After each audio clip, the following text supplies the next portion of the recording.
And welcome back to my channel. If you are new to this channel, my name is Frank Zhu, and I'm a college professor teaching sociology, history, and philosophy. I'm also an award-winning landscape photographer.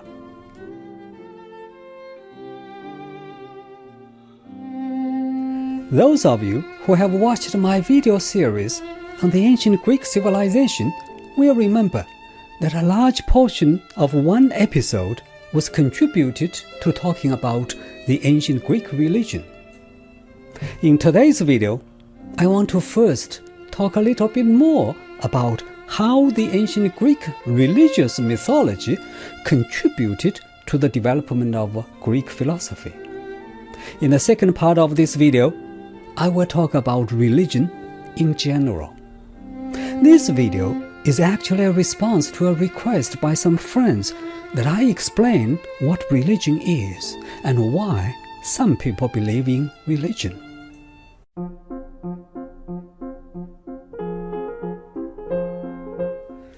As I pointed out in my video series on the ancient Greek civilization, Western philosophy began in ancient Greece about 800 years BCE. At the time, the chief component of Greek culture was a powerful religious mythology. These early myths offered primitive explanations about some natural phenomena, human history, and the gods. They provided standards of conduct, morality, social obligations, education, art, religious practices, and so on. As I also pointed out, the most important mythical view of life was expressed in the Iliad and the Odyssey, the two epic poems attributed to the ancient Greek poet Homer. For the Greeks of Homer's time, everything happened through some kind of divine agency. They believed, for example, that the sun was carried around the heavens by Apollo's golden chariot, that thunder and lightning were hurled down from the top of Mount Olympus by Zeus. Social phenomena such as human relationships, victory or defeat in war, the course of love, and other human affairs were also tied to the gods and goddesses. As I said in my videos, the ancient Greek gods were exaggerated human beings, bigger, stronger, and faster. Like human beings, they were also jealous, sneaky, biased, lazy, promiscuous, and violent. They were not, however, morally or spiritually superior to humans. In fact, their gods and goddesses were often indifferent to human affairs, including human suffering.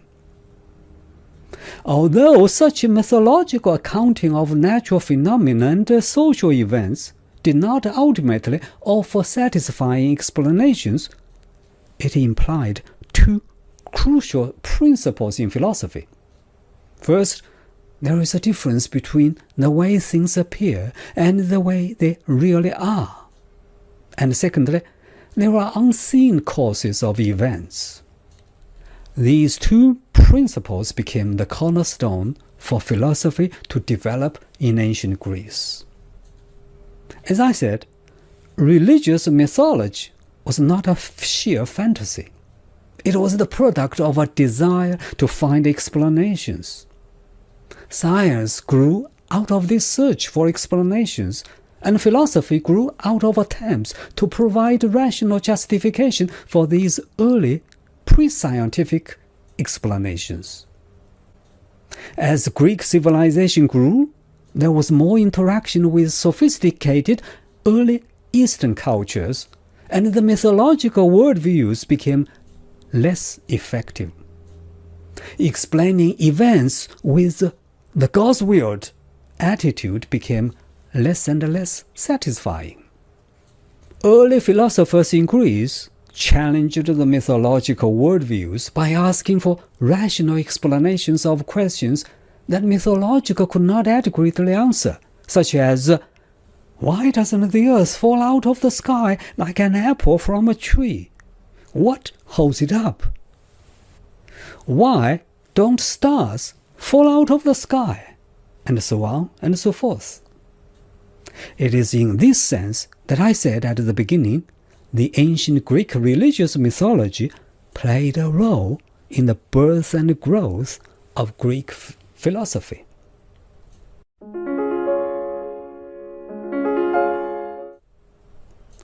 Now, let me talk about religion. A few days after I posted the video on ancient Greek religion, a couple of my friends sent me a request asking me to make a video explaining religion. What is it, and why there are religions? So now, let me spend a few minutes answering those questions. I will not go into too many details because I have actually made several videos about religion before.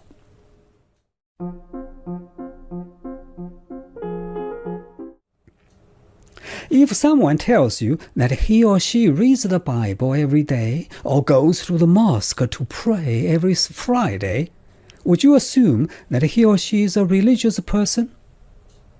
Are religious people different from ordinary people? What made them religious in the first place? What does the word God mean? What is religion after all? These are some of the questions which philosophy of religion attempts to answer. Of course, you don't have to be a philosopher to analyze, to explain and clarify religious concepts and activities.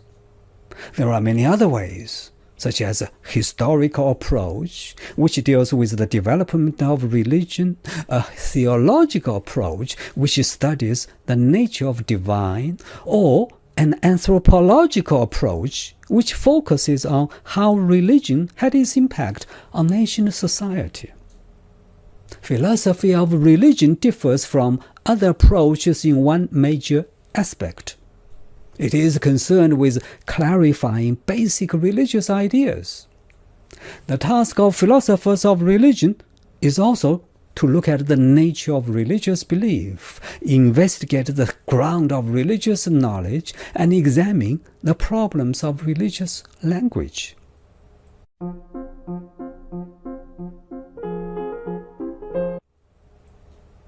So, what is religion?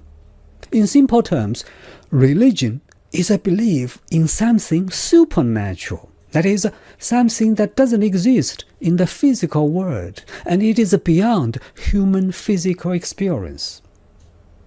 To be religious, therefore, is to believe that something intangible to our senses exists, such as God.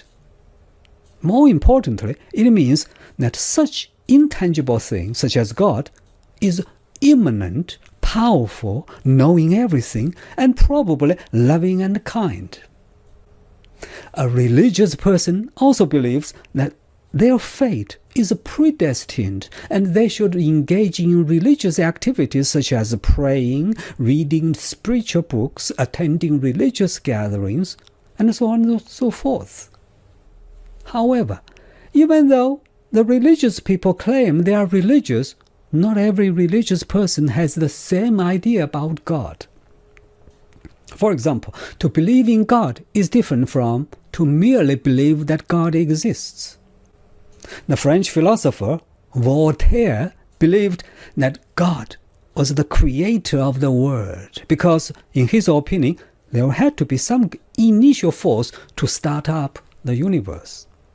But he didn't believe that God played any role in his view of life. People like him are called deists. Furthermore, not all religious people believe there is God. In Buddhism, for example, there is no such thing as a God. Of course, Buddhism is a religion because Buddhists believe in the concept of reincarnation, which is obviously supernatural and beyond human experience. Finally, not every religious person is monotheistic. For example, Hindus are polytheistic. That is, they believe in many gods.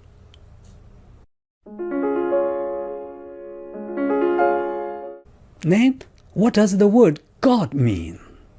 What are the basic attributes that are contained in the concept of God? For most religious people, the image of God is male, white, and old with beards. But for both religious and non-religious people, it is difficult to clarify those attributes. Why is God not a female figure? Can God be a young person? Is he human-like? How do you know? Moreover, God is said to be all good, all powerful, all knowing, and loving. But philosophers of religion have found that it is not always obvious that these attributes are consistent with one another. For example, what does it mean to say God is all powerful? Can God do anything, everything? If yes, can God make something so heavy that God cannot lift it? Is God good by nature, or does God choose to be good?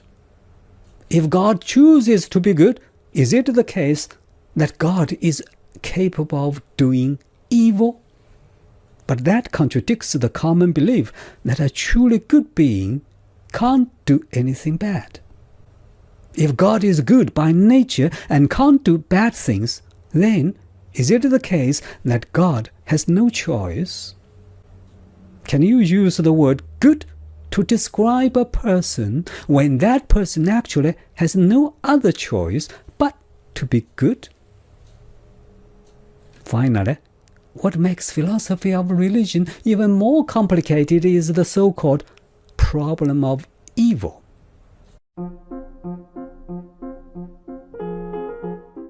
Though the problem can be formulated in different ways, the simplest and most direct is this. If you accept that God is all-powerful, that God is all-knowing, and that God is good, and you also accept that there is evil in the world, then you have to agree to one of these three propositions. 1. God can't do anything about evil. 2. God doesn't know about evil. 3. God doesn't care about the existence of evil. But all of these are contradictory to the common conception of God.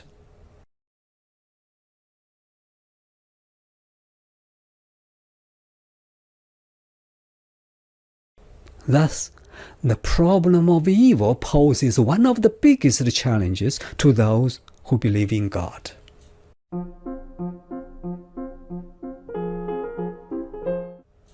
Now you may ask, why are some people religious?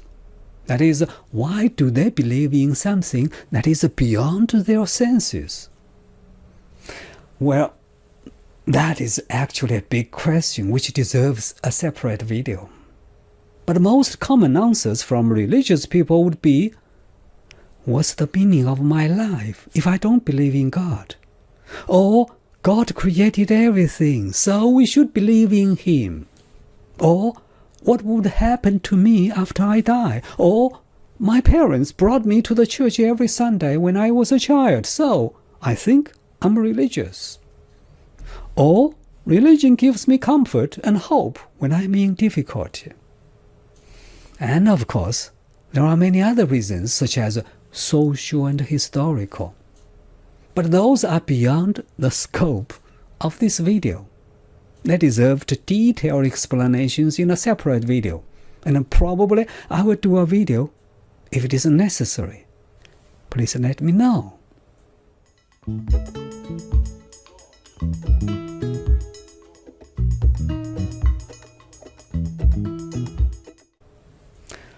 Well, that is all that I wanted to talk about today.